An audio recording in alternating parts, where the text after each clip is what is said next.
السلام علیکم دوستو، شہر داستان میں خوش آمدید۔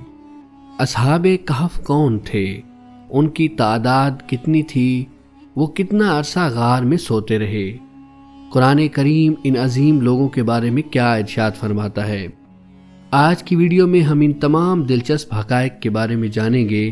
ویڈیو شروع کرنے سے پہلے آپ سے گزارش ہے کہ اگر آپ ہمارے چینل پر نئے ہیں تو ہمارے چینل شہر داستان کو سبسکرائب کر لیجئے تاکہ اس طرح کی معلوماتی ویڈیوز بر وقت آپ کو ملتی رہیں۔ حضرت عیسیٰ علیہ السلام کے آسمان پر اٹھا لیے جانے کے بعد عیسائیوں کا حال بے حد خراب تھا۔ لوگ بت پرستی کرنے لگے تھے اور دوسروں کو بھی بت پرستی پر مجبور کرنے لگے۔ خصوصاً ان کا ایک بادشاہ دقیانوس اس قدر ظالم تھا کہ جو شخص بت پرستی سے انکار کرتا یہ اس کو قتل کر ڈالتا تھا۔ اصحاب کہف شہر افسس کے شرفاء تھے جو بادشاہ کے معزز درباری بھی تھے، مگر یہ لوگ صاحب ایمان اور بت پرستی سے انتہائی بیزار تھے۔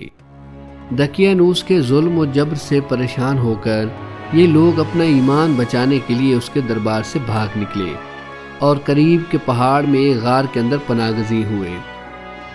یہ لوگ اللہ کے حکم سے 300 برس سے زیادہ عرصے تک اسی حال میں سوتے رہے۔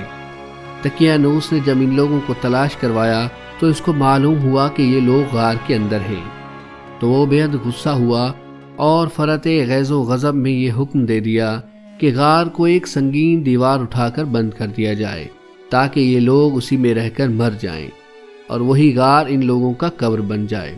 مگر دقیانوس نے جس شخص کے سپرد یہ کام کیا تھا وہ بہت نیک دل اور صاحب ایمان آدمی تھا۔ اس نے اصحاب کہف کے نام، ان کی تعداد اور ان کا پورا واقعہ ایک تختی پر کندہ کروا کر تانبے کے صندوق کے اندر رکھ کر دیوار کی بنیاد میں رکھ دیا، اور اسی طرح کی ایک تختی شاہی خزانے میں بھی محفوظ کروا دی۔ کچھ دنوں کے بعد دقیانوس مر گیا اور سلطنتیں بدلتی رہیں، یہاں تک کہ ایک نیک دل اور انصاف پرور بادشاہ جس کا نام بیدروس تھا تخت نشین ہوا۔ اس نے 68 سال بہت شان و شوکت کے ساتھ حکومت کی۔ اس کے دور میں مذہبی فرقہ بندی شروع ہو گئی اور بعض لوگ مرنے کے بعد اٹھنے اور قیامت کا انکار کرنے لگے۔ قوم کا یہ حال دیکھ کر بادشاہ رنج و غم میں ڈوب گیا اور وہ تنہائی میں ایک مکان کے اندر بند ہو کر اللہ کے دربار میں نہایت بے قراری کے ساتھ کریا و زاری کر کے دعائیں مانگنے لگا کہ خدایا کوئی ایسی نشانی ظاہر فرما تاکہ لوگوں کو مرنے کے بعد زندہ ہو کر اٹھنے اور قیامت کا یقین ہو جائے۔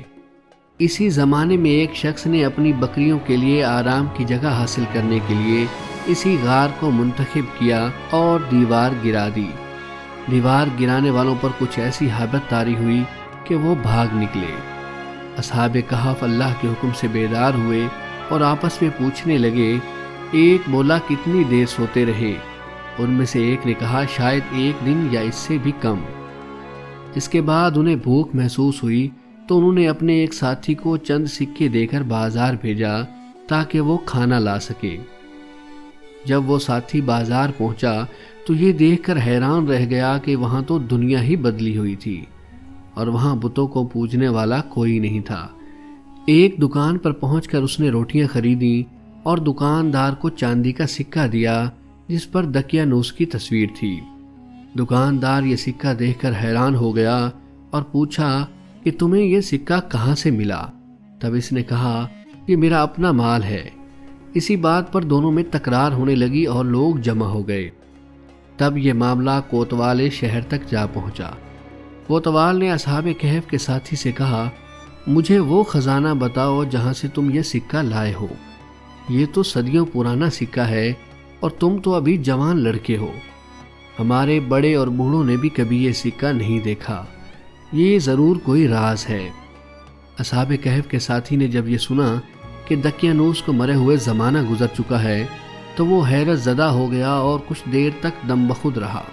پھر اسے جب ہوش آیا تو اس نے کہا کہ کل ہی تو میں اور میرے ساتھی اس شہر سے بھاگ کر گئے تھے اور ایک غار میں پناہ لی تھی تاکہ دقیانوس کے ظلم سے بچے رہیں۔ میرے ساتھی قریب کے پہاڑ میں ایک غار کے اندر پناہ گزین ہیں چلو میں تمہاری ان سے ملاقات کروا دیتا ہوں۔ جب سپاہی اور بہت سے لوگ اس غار کے پاس پہنچے تب سپاہیوں نے غار پر پہنچ کر تانبے کا وہ صندوق برآمد کر لیا اور اس کے اندر سے تختی کو نکال کر پڑھا تو وہاں اصحاب کہف کے نام لکھے ہوئے تھے، اور یہ لکھا ہوا تھا کہ یہ مومنوں کی جماعت ہے جو اپنے دین کی حفاظت کے لیے دقیانوس بادشاہ کے خوف سے اس غار میں پناہ گزین ہوئی ہے، اور دقیانوس نے اس غار کے منہ کو بند کروا دیا ہے۔ بادشاہ نے جب یہ خبر سنی تو فوراً اپنے امراء اور علماء کے ہمراہ وہاں پہنچ گیا، اور اصحاب کہف نے غار سے نکل کر تمام واقعہ بادشاہ سے بیان کیا۔ بیدروس بادشاہ نے سجدہ گزار ہو کر اللہ تعالیٰ کا شکر ادا کیا کہ اے اللہ میری دعا قبول ہوئی اور آپ نے ایسی نشانی ظاہر فرمائی کہ انسان موت کے بعد زندہ ہونے کا ضرور یقین کرے گا۔ اس کے بعد اصحاب کہف نے بادشاہ کو دعا دی اور سلام کرنے کے بعد دوبارہ اسی غار میں واپس چلے گئے اور جا کر سو گئے۔ اسی حالت میں اللہ تعالیٰ نے انہیں موت دے دی۔ دوستو، اگر ہماری یہ ویڈیو آپ کو پسند آئی ہو تو اس کو لائک ضرور کیجیے گا اور ہمارے چینل شہر داستان کو سبسکرائب کرنا مت بھولیے گا۔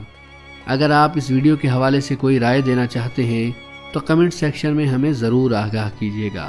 اللہ نگہبان۔